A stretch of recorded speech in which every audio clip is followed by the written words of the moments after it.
Tingaimbe Bwanji Nyimbo ya Chauta ku Bagamoyo, Gombe lapatsidya la Nyanja ya Nchere. Zina la Atate ndi la Mwana ndi la Mzimu Woyera. Amen. Chaulere cha Ambuye athu Yesu Khristu, chifundo cha Mulungu Atate komanso mphatso za Mulungu Mzimu Woyera zikhale nanu nonse. Pano ndi pa Word Made Flesh, pamene mawu a Mulungu anazalowa dziko lino lapansi munyengo ina yake ndi kuzatenga thupi mwa Maria Virigo Wodala kuti athe kupulumutsa mtundu wanthu kudzera mwa Yesu Khristu mpulumutsi wathu. Lero mawu athu tiatenga kuchokera pa Salimo 137 ndime ya 1 mpaka na ndime ya 6, ndipo lathu ndi dandaulo. Tingaimbe bwanji nyimbo ya Chauta ku Bagamoyo, Gombe lapatsidya la Nyanja ya Nchere.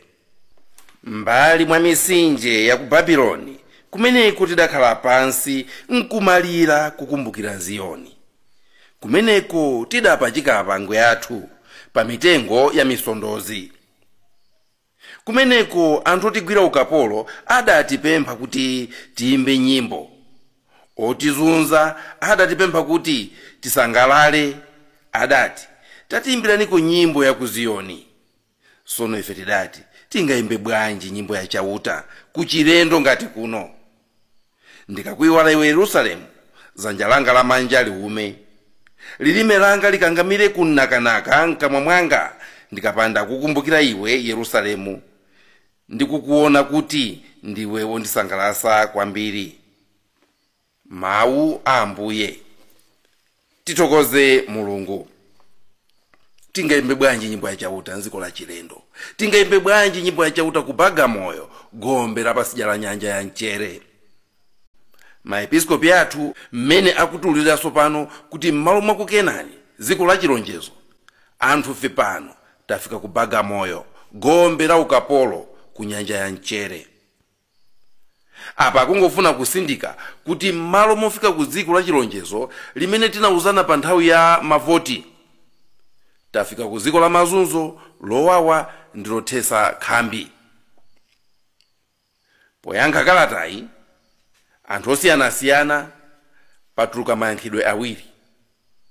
Kayankhidwe koyamba ndi komwe kachaka chatha. Tangoyivomerani kalatayi mwachangu, mwauze kuti tamva za nzeru zimene mwatiuza. Mukatero basi nkhani yatha tizipitiriza nzomwe timapanga. Aka ndikayankhidwe ka mwana wokula mtima, amene pomulankhula amafulumira kugwedezera mutu ngati atomva nasamva, mu mtima mwake akuvumata malovu aululu ngati anali kukuti. Amangodikira nthawi yoti apangeza chipongwe pophwesa nkhwinya za kuzuzulidwa. Zikundikumbusa nkhani ija imene Ambuye adapereka ya mwana amene atate ake adamtuma kumunda, anangovomera mwachangu, inde Atate, koma palibe chomwe Anatani adachitapo. Mateyo 21 verse 28. Yankho ili chimene ndaona ine ndilona kuti anzathu andale ataona kuti mmene Kamuzu anayiyankha kalata ya maepiskopi mwa mavuvu nthawi ijayi, zinthu zinasokonekera. Ndiye pano apezano njira yona kuti kalata ija izikhala yopanda mphamvu, izingozilala. Ndipo njira yake apeza iyo ndiyongonena mwachangu, tamva ndipo tagwirizana nazo zonse zimene mwayankhula zija, tazilandira za nzeru zimene mwatiuza zija, tiona kuti tipanga bwanji. Akatero chete. Yankho limeneli linabwera chaka chatha, ndipo yankho lomweli labweranso chaka chino. Yankho la mwana wokula mtima amene safuna kusintha koma angogwedezera mutu kuti muone ngati wamva. Yankho lachiwiri ndi kubweza moto, ndikunena kuti maepiskopi akunena zozikola okha, zosagwirizana ndi mmene dziko likuyendera, ndipo zongofuna kuyipisa zina la boma. Potero kukumaperekedwa zitsanzo za zitukuko zosiyanasiyana zimene akunena kuti ziliko.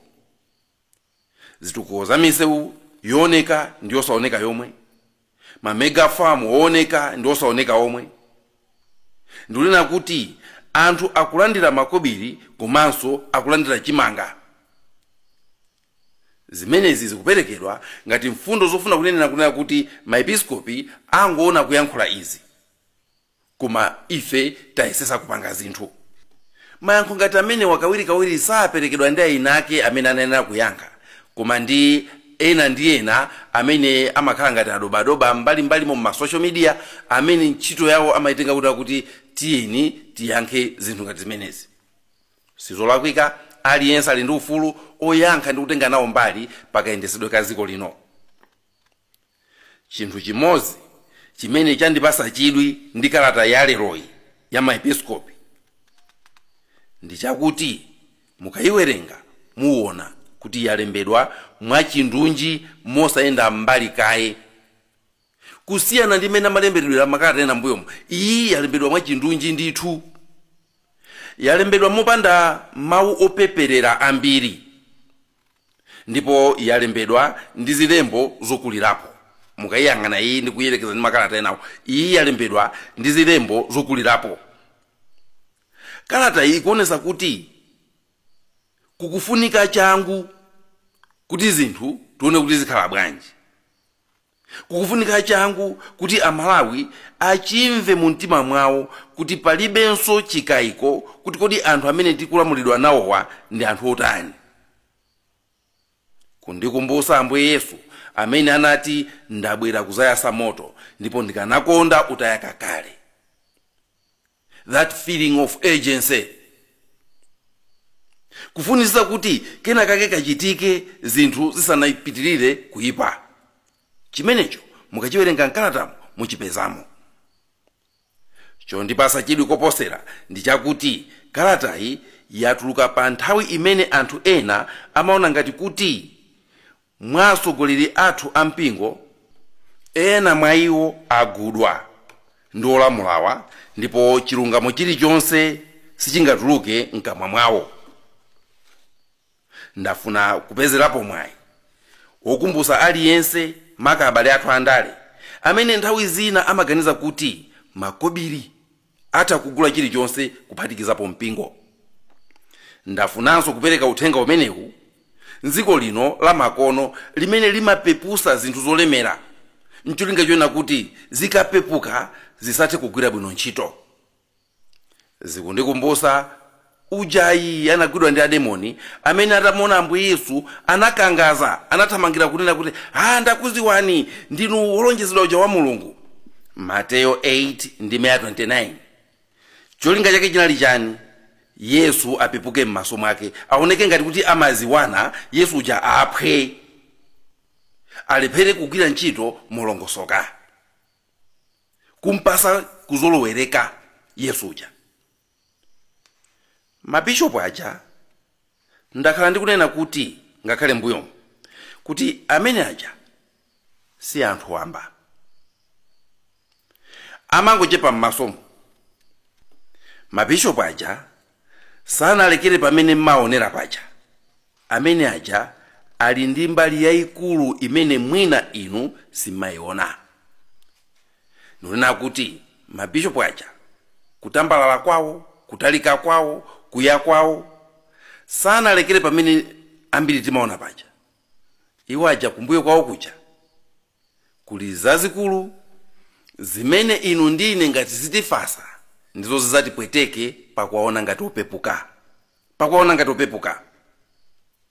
Muta kumaganiza kuti mungathe kuwanyengerera, mungathe kuwagula. Sizophweka. Mwina ndiko kusegulani m'maso. Ifeyo ngati ansembe tikamazozedwa pamatha kukhala bishop mmodzi ndipo zimatheka.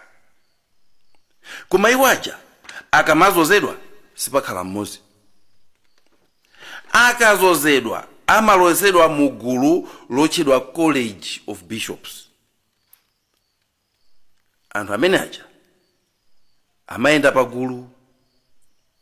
Mgulu lawo limeneli muli iwo aja, muli apostoli onse amene amayima kumbuyo kwawo, ndipo kumapetoko kuli mwini wake Yesu uja amene adanena kuti mphamvu za ku Jehena sizidzakugonjetsa mpingo wake. Ndangoti ndinene zimenezi chifukwa mutha kumadabwa kuti mudapanga ubwenzi koma lero zikukhala ngati akulumani. Sapanga ubwenzi anthu amene aja popanda Mulungu. Sapanga ubwenzi popanda Mulungu. Musamangoona umunthu wawo, muziopa umulungu umene uli wamphamvu zodabwisa mwa iwo aja. Ngati anthu atakumaoneka ofoka, atakukhala ndi kufoka kwawo, koma mwa iwo aja Mulungu amagwira ntchito. Limene lilikhale langizo la ulere kwa abale anga inu amene mmatengeka nazo kwambiri za ndale, ndi kuyamba kunyoza pamene simuzo kuti kunyoza kwanu kukupita kuti ndipo kutha kukuvulazani mwa mtundu chani. Ndanena paja kuti muchikalata mmenemu mukuoneka changu, mukuoneka kufunika kwa changu, chifukwa pasamba loyamba pompo akunena mwachimvekere kuti m'maso mwa Amalawi ambiri zaka 4 zapitazi palibe chakwaniritsidwa m'malonjezo amene boma limeneli linapanga. Zaka 4 izizi taziluza. Zili ngati zaka zimene Malawi ngati ziko silingawerengedwe m'gulu la zamoyo. Zungo ndikumbusa Yobu amene potemberera siku limene anabadwa malinga ndi mavuto amene iye ankadusamo. Pa Yobu 3 akunena kuti siku limene ndinabadwa litembereredwe, siku limenelo lisanduke la ndima, Mulungu kumwambako asaliganizirenso siku limenelo, siku limenelo lisakhalenso pamodzi ndi masiku apachaka, lisawerengeredwenso kumodzi ndi masiku apamwezi. Kukhala ngati kuti zaka 4 zapitazi tikanakhala ndi labala tikanangozifuta kuti palibe chilipo apa, palibe chilipo. Popa kuzikumbusa kupweteka kumene anthu akumva lero mziko muno, kungozifutapo zakazo kuti pomanena zambiri ya ziko lathu izozo zisamakhalepo. Komabe pachandanena kuti limodzi mwa mayankho amene anthu akupereka ndilakuti sikuti zinthu zaipa. Ndi akumapereka zisankho za maboma ambuyomo amene anaononga, ena kuti amene anaononga.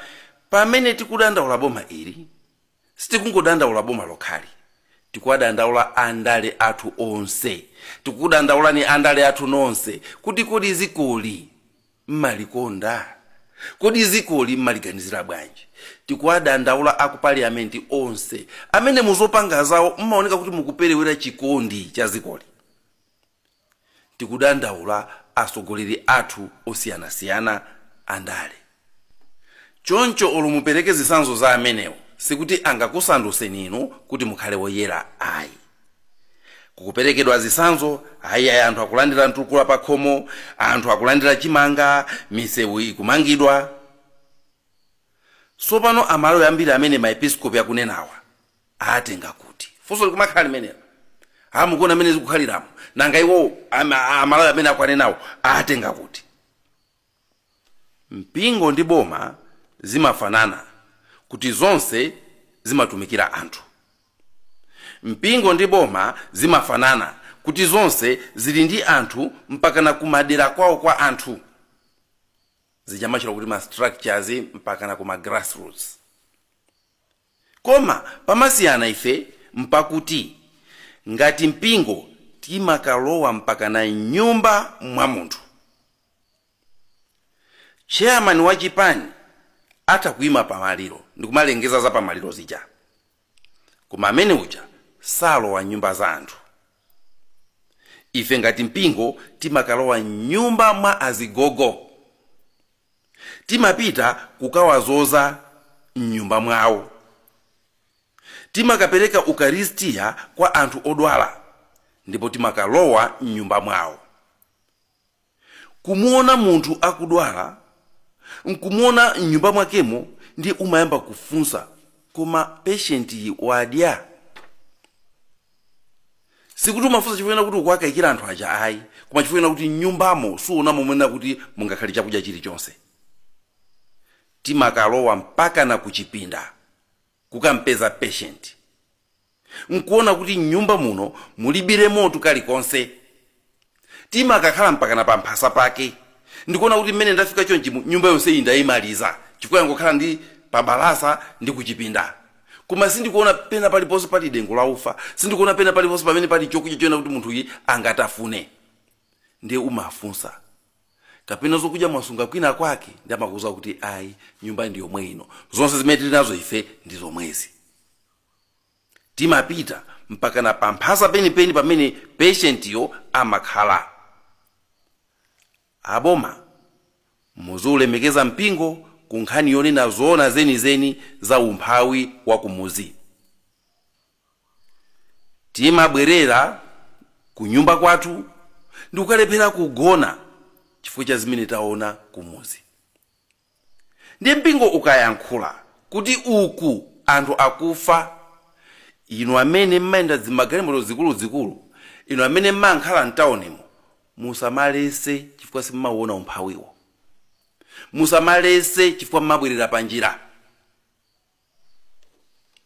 Pazovuta zonse zimene maepiskopi anena mkalata yawo ija, mutha kutenga anthu nkuwayimika apo oti asuse zonse zimene zanenedwa zija.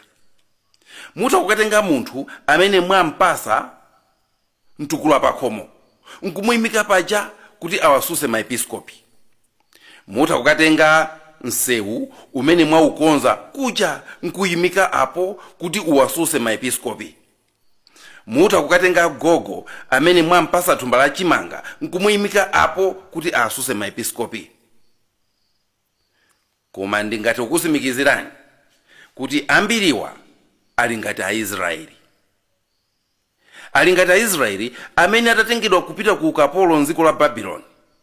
Anthu omwewo amene anawagwira ukapolo pokhuzika komanso posafuna kuvomereza kuti anthuwa akumvetsa chisoni, anapita akatengera magitala ndi kuwapasa, ndi kuwauza kuti tatiimbireni nyimbo za ku Ziyoni, muzitiimbira nyimbo za kwanu. Akuti anapeza ndi kuwauza kuti tasangalalani. Akanakhala anthu opusa, Aisraeli aja akanatengadi apangwe yawo, akanatengadi magitala awo ndi kumayimba, nkumaoneka okondwa ngakhale ali ku dziko la ukapolo. Koma adakana, anakaniratu kwa anthu agalu.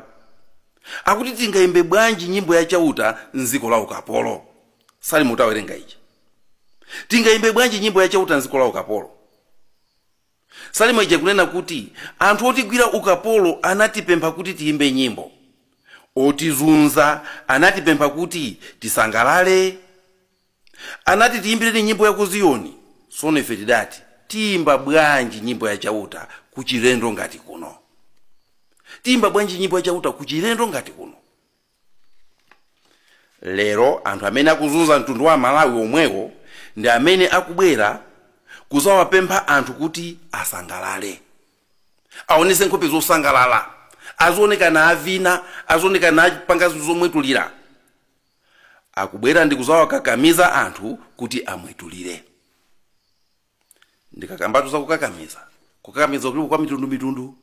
Umatha kunkakamiza munthu pongwira pakhosi, panga chakuti kumene kuti kukakamiza. Umatha kunkakamiza munthu pompasa makobiri kapena ponyengerera ndi china chake, umatha kunkakamiza munthu. Pajapota kunena kuti anatipempha kuti timbe nyimbo. Sikunali kuwapemphayi, kunali kuwakakamiza kumene kuja. Mwabera zambiri katangale osaneneka, mwakhutisa mimba zanu kunena kwa Paulo oyera kuti mimba zanu ndiye mulungu wanu. Afilipi 3 ndi 19. Lero mukubwera ndi thumba limodzi nkuandanda anthu aja, mutagaira thumba ndikuwauza kuti imani apa, sekererani tikujambuleni. Maepiskopi akunena kuti ziko tilili si ziko limene tinalonjezana pa kampeni, ndipo ngakhale inu olamula mukuziwa zimenezo kuti ziko tilili si limene inu ndife tinalonjezana nthawi ya kampeni ija. tili ziko la chilendo, ziko limene sitinaliyembekezere. Chifukwa cha malero aliyense ali wokwiya, tili ziko la chilendo limene sitinaliyembekezere. Ndipo maepiskopi angolipasano zina kuti kodi tili kwani. Mawu awo akuti tili ku Bagamoyo pa Gombe lapatsidya la Nyanja ya mchere, malo opanda chiyembekezo. Ndiye mukufuna kuti tonsefe tiziyimbira m'manja tiziduswa tachithandizo timene mwangonyosola kuzochuluka zimene mwaba. Ayi, nafeso takana. Tingaimbe bwanji nyimbo ya Chauta ku Bagamoyo, Gombe lapatsidya la Nyanja ya mchere, timba bwanji. Mabishopu angalembe bwanji kalata yotamanda nziko la Bagamoyo pa Gombe lapatsidya la Nyanja ya mchere. Nafenso lilime lathu likakamire kunakanaka mkamwa mwathu tikapanda kukumbukira ziko la chilonjezo limene inuyo mudatipasa nthawi imene ija, limene inuyo mudatipromesa, limene inuyo munatipusisa nalo kuti ife titenga voti yathu ndikukupasani. Tikuziwa kuti mbuyo monsemu atsogoleri onse amene akhala akubwera aliyense anali ndi zofowoka zake, ndipo boma lililonse linali ndi zawo. Si boma ili lokha limene lapanga zake, pafupifupi aliyense titatitamwika apa akhala ndi zake zimene tingamudandaule. Koma chimene chikusimikizidwa mkalata iyi ndi chakuti kungoyambira siku loyamba boma ili silinaonese chidwi chofuna kuyendesa zikoli. Siku lililonse kwa zaka 4 mukatenga kusiyana, mukapanga malonjezo minus zochitika, ansala mutapeze pamenepo ndiomvesa chisoni. Mulitenge boma lililonse ngati mufuna kuti mpeze maansala kuti chifukwa chani anthu akudandaula ilili kwambiri, mupange samu imeneyo malonjezo apa kampeni minus zochitika pa ground, equals wakeyo ndi amene atakumveseni chisoni. Poyamba ngakhale ife tomwe pano tinapereka mpata kuti mwina anthuwa sanakhazikike, mwina anthuwa akuphunzira. Mpata umene tinapereka. Koma pano palibe chikayiko konse, palibe chikayiko nchimodzi chomwe kuti polowa mbomamu chidwi sichinali kuyendesa ziko ayi. Analibe good intention. Sinkhani yongokhala ndi political will, koma panalibe good intention. Chifukwa munthu wachidwi amaoneka. Mwana olo atamalephera mkalasi, koma akakhala ndi chidwi amaziwika kuti uyu amafuna atakhoza. Amapita kukafunsa nzeru, ndipo akakafunsa amazipanga zimene wauzidwa zija. Akuoneka awawa kuti adalowa akudziwa chomwe akufuna. Ndipo sikuti zimene akuchita pano pa ndi ma mistake, musageza kuti ma mistake. Zimene akupanga pano ndi chimene iwo ali, ndipo ndi chimene iwo analowera mbomamu, ndipo ali okonzeka kumaliza ntchito imene iwo adayiyamba. Nchifukwa chake olo anthu atadandaula maka zikungogwera pa mapirikaniro osamva. Koma kalatayi sinathere pa kutaya mtima ayi, chifukwa mpingo umaona patali kupitirira nkhalango ya ndima. Mpingo umaona kutali mopitirira Satana. Mpingo umazindikira kuti kumapeto kwa zonse mfumu ndi ndani. Nchifukwa chake kumapeto kwache kuli nyimbo ya fuko lathu, imene ndi pemphero ndithu. Nchifukwa chake ziko lathuli aliyika m'manja mwa Yosefe, tate oziwa kulera. Aliyika m'manja mwa Maria Virigo, mayi omva kubaya kwa mavuto a mwana wake, kuti amenewa akhale aneneri athu kwa Mulungu, kuti ayike mwa ife tonse mtima wozilemekeza, wachilungamo ndi wokonda ziko lathu, wachikondi ndi wamtendere. Njira yabwino yokhalira pa udindo sikukakamiza anthu kuti mufune musafune ndikhala pano, koma kuchita zabwino, kuti ukhale mtsogoleri wa kumtima kwa anthu, ndipo anthu azikunyadira. Koma mmene zilili pano, nane ndakana. olo mutapereka makubiri lero, olo mutapereka chimanga lero, anthu akuziwa kuti iyi ndi kampeni, akuziwa kuti awa afuna atikakamize tisekerere nziko la chilendo, tisekerere nziko la Bagamoyo. Nane ndakana ndithu. Pali nthawi imene Amalawi tinakunyadirani, koma mudasankha kuseweresa mtima wathu.